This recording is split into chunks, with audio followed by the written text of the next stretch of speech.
happens a lot of times is we'll get an idea for a lead magnet and it's like, hey, like this works and that works. Or I saw someone doing a book funnel. I saw someone doing, an ebook funnel, because there's like a hardcover book funnel that you can do, right? That's something that they teach inside of ClickFunnels.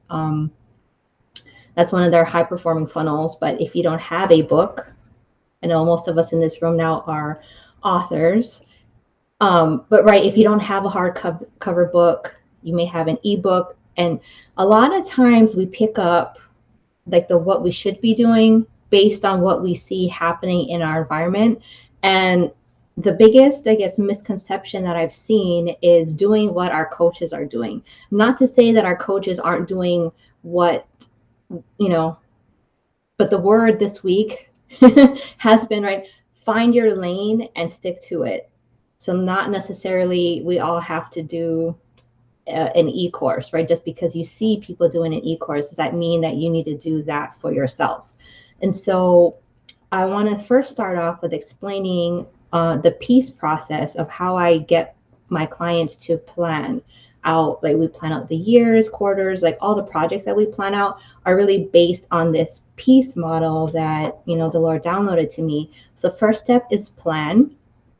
Right? We have to make sure that we have a plan, right? It's very good in the planning stage to bring all of your ideas. I encourage my clients to bring all of their ideas, because you never know which one is going to hit and which one, is God ordained, or which one is, something that is more like a shiny object. But we just bring it all to the table. And then once we can see it all on the table, that's when we can begin to dissect all of the ideas, right? And then evaluate is the next step, right? Looking at all the projects that we just kind of put all over the table. Okay, looking at these, this is how we're going to prioritize the plan for the upcoming month, quarter, whatever, is really looking at, do we have the resources, right? And if you're not familiar, right, I have the time wheel, which talks about like the 4 quadrants of time, which is the 4 major resources that you need in any business. It's time and money, right? T&M. And then I and E, which is ideas and energy. So, right, planning deals with the ideas. And then the evaluate piece deals with the rest of the quadrants, right? Time, money, and energy. You have to evaluate, do you have the time, money, and energy to put into whatever idea that you're going to choose? And so A is align. Right. So when we're looking at all the ideas that we just thrown out on the table, looking at the resource that we have to put our idea out in the world, which, right, today we're going to talk specifically about a lead magnet as our idea for the day. When we are looking at the alignment, right, how is this lead magnet aligned to our offer? And I'll tell you, right, I was the spaghetti thrower. And like when I was in the shower this morning, I got the hashtag strategy over spaghetti. Right? We have to get the strategy over spaghetti. We have to stop throwing spaghetti at the wall and really get our lead magnet and the rest of our, brand assets in alignment with our paid offers. And so that's what we're going to talk about today, how to really create a lead magnet that is in alignment with your paid offers. And just to close the loop for those of you who are like, wait, she just said the PEA. Where's the C and the E? So the C is commit. We have to commit to the plan, right? We plan, evaluate, align, right? Once we're in alignment, then we commit to the plan. A lot of times we skip. We're like, okay, here's the plan. Here's what I want to do. And then you commit, or you get the rest of your team to commit to this plan.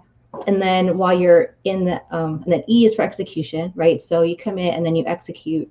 And then you kind of end up going back to we don't have enough time, money, and energy to really execute this right now. And then that's where the term churn and burn was also downloaded to me. That's where you end up in this churn and burn.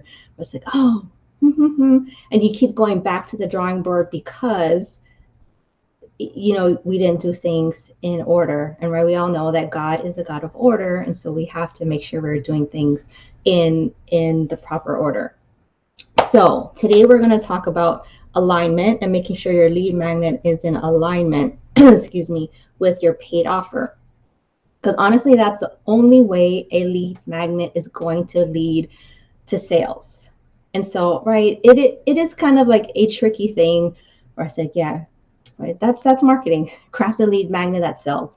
And if you're on my email campaign, you'll notice that one of the emails that I sent out before today's session was about, okay, you're not really supposed to sell from a lead magnet, right? Because people are cold, right? Usually a lead magnet goes to a cold audience or like a mildly warm, tepid audience, but they're not hot, they're not primed to buy. So what your lead magnet is supposed to do, it's supposed to attract a client who needs help in this particular area.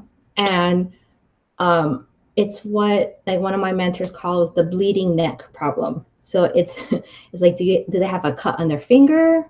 Like it's kind of a nice to have, or is it a bleeding neck problem? So looking at some of y'all in the audience, right? Let's just take Janelle. So Janelle has like an HR portion of her business. The client that she needs to talk to is someone who is in dire need of an HR solution, right? She can't be talking to someone who doesn't have a need for HR. So any lead magnet that she's putting out there is specific to, okay, do you have an HR hole in your business? I can fill it. And then through that lead magnet, right, you get them onto your email list and then you nurture them. Last week, we talked about the email series that leads up to your lead magnet. And we'll talk again about that today. But right, that welcome series that you build to get people into a paid offer at the end of that welcome series. So, and the pieces of that process are, right, they get a lead magnet, they get something that fills a need. It speaks to something that they're like, oh my gosh, I need it now, right? Because we have a lot of junk mail in our inboxes right now, right? It's like, oh, I opted in for that thing. Like that first thing was hot, and then not so much. And then I'm guilty, right? If you're here, like my I spend so much time in other people's marketing strategies that I have neglected my own. So I get it, right? Sometimes the cobbler has no shoes. And it's like, and this morning when I was preparing, it's like, what is that phrase where teachers, like those who can't do teach? And I was like, okay, God, I hear what you're saying. But anyway, if you follow me for any amount of time, you know that I'm totally transparent and I tell on myself all the time, and I have no problem with doing that. But that being said, if you're following what I'm doing, I'm not doing all the things that I might be talking about today, but I do help my clients get to these places in their businesses. So that's just a disclaimer. So anyway, the lead magnet that leads to sales, right? It's important, right? We already covered lead magnet needs to fill a hole, and it has to be like a bleeding neck problem versus like a paper cut.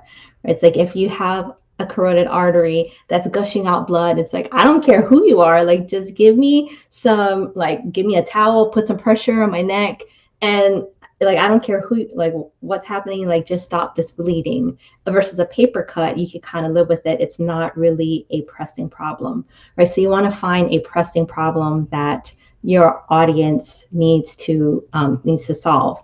And then right after that, you start creating a welcome sequence that indoctrinates them and primes them to buy from you at the end of the series.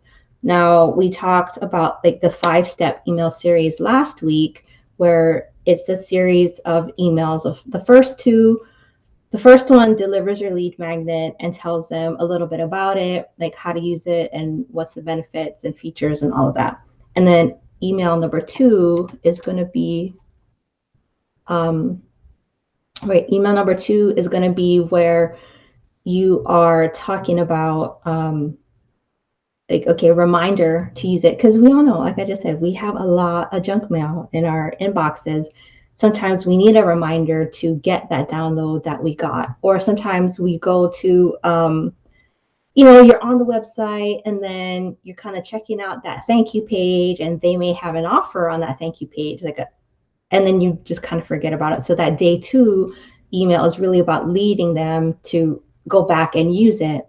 And again, highlighting the benefits and kind of digging deeper into how they should use it and how they can apply it, whether it's applied in their business or apply it in, like, for Irina, right? Apply it in the home. Because you really want them to start using your lead magnet and get some kind of transformation, some kind of results from that first goal with you. And then steps 3, 4, and 5 are leading them into buying, like, your program or service. And so email number 3, I usually, there's a whole other way to do it, but this is just the way that I like to do it. I start introducing myself as a person. I start introducing myself and how I created, like, the lead magnet, and then I start kind of slowly seeding my offer. Where it's like, okay, I created this lead magnet for, like, if you created this lead magnet for a bunch of clients that were struggling in this particular area, that's a great way to start talking about why you created it and how it can help more people, and kind of like your business backstory. Because a lot of people, right, we're just curious. We see you online, but we don't really know the you, right? Especially if you're following someone and you kind of came in, it's kind of like coming into, like, the middle of a conversation where they probably introduced themselves, and then you hear them talking like, oh, hey, yeah, and blah, blah, blah. And they're like, well, wait, I don't really know anything about you. Like, sometimes, you come into a conversation and, like, I don't even know your name. So this is a good way to introduce people to, like, your origin story, your business origin story, and why you started your business, and, like, your big why. And so they can understand the heart of why you're out here serving your clients. And then email number 4 would be more of a personal story. So, right, it's kind of like bringing people into the personal side. The first one is about your business and why your business is personal to you. But then email number 4 is, you could do, like, introducing your family. I know, Irina, like, your business is about moms for moms, but you could start introducing your kids. Like, okay, I have, all these kids, and I needed, this for myself, and this is where I created it. Or even like Janelle, because your business origin story would be like how you went from corporate HR into doing, like, your own consulting business. But then maybe in your personal email, you could talk about, like, why you wanted to leave corporate, perhaps. So that would be an idea that you could probably use. And then, so that would be more personal take on your story, and, like, even introducing people to your family. For me, it's like, I moved from Hawaii, I moved to LA for my husband's job, and, like, because people want to know, like, who is she? So that's pretty much number 4, is who is she, and why should I really care to listen to her, and how does she relate to me as a person? Because, right, when we're spending money with a person, we want to know that we have a connection.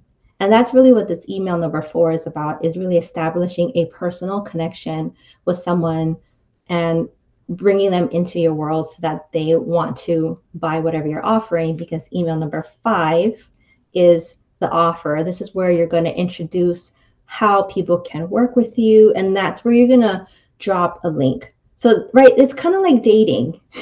So if you look at the welcome email sequence, like dating, it's like, hi, my name's John.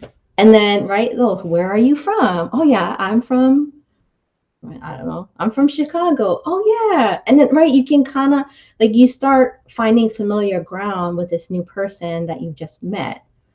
And it's like, oh, okay. And then as they're telling their stories, either you can find a similarity and you kind of latch on. You're like, oh, wow, me too, me too. And you want your clients to start saying me too when they're hearing your story, because that makes you relatable, and it also makes them believe that you are the person that can help them, right? So in email number 5, when you drop your offer, it's like, whoa, like she gets me, so why would I not want to buy from her, right?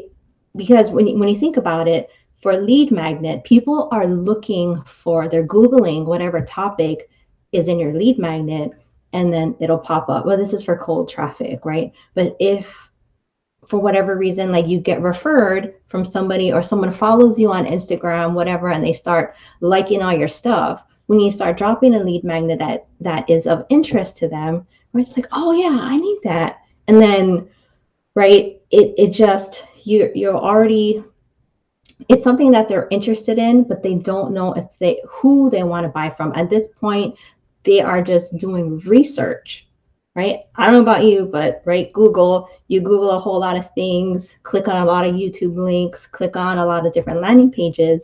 And if the image that you see, so next week we're going to be talking about landing pages, but with the image that you see, like how do you relate to that person, like that all takes into account, like will you even put your email in the inbox? But that's again for next week. But as far as the lead magnet to the offer, right, this whole welcome series is about getting them to warm up to you and understanding who you are as a person and how you can help them. Okay, and so let me just recap the 5 different emails, right? One is, that's the autoresponder that goes out right away as soon as they opt in, and it's like, hey, I'm Kylie, here's your download, and blah, blah, blah. Number 2 is a reminder for them to go back in and access that thing that they downloaded and why they should really tap into it. And then number 3 is your business origin story.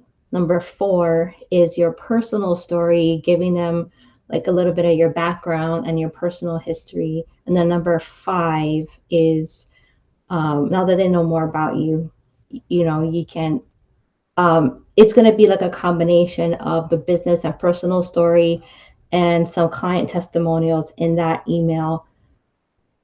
You're just bringing it home for them in that 5th email. And if you feel like you can't get it all done in 5, you can do up like 5 to 7 emails. Like if you want to spread it out, you can, but the basics would be 5. So that's why I just give it in the top 5. So I am done with the teaching portion of today's episode. So I'm going to go ahead and end it here on Facebook. So Facebook, thank you for showing up. I love you. And next time, join us on Clubhouse if you can. And I'll see you next week.